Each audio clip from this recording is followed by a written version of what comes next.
Chulburi Recording Studio, Darbhanga.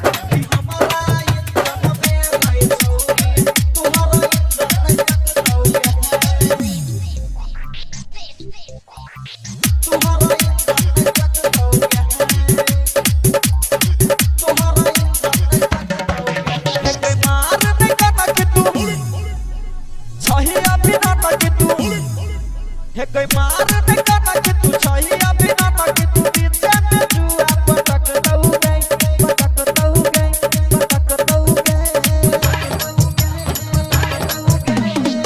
कि हमारा इज्जत में गए छौरी तोहरा इज्जत में चक दऊ गई कि हमारा इज्जत में गए छौरी तोहरा इज्जत में चक दऊ गई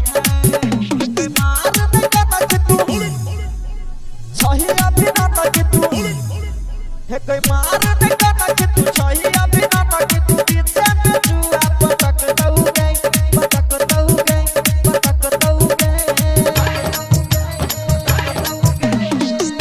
कि हमारा इज्जत में गए छौरी तोहरा इज्जत में चक दऊ गई कि हमारा इज्जत में गए छौरी तोहरा इज्जत में चक दऊ गई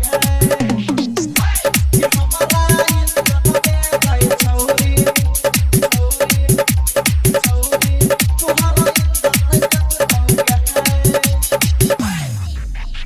Ajay Divana,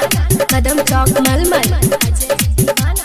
Kadam Chowk Malmal. Ajay Divana, Kadam Chowk Malmal. तोहरा इज्जत में चक दऊ गई ओके तू छही काट कुमारा तू के तो कमात के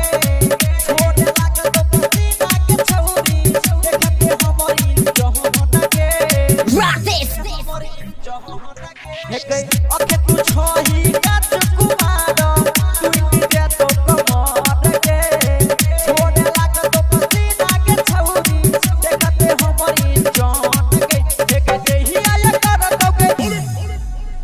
अखनी लड़ दोगे देही आया कर दोगे अखनी लड़ दोगे पीछे में दादा जका हफ दोगे कि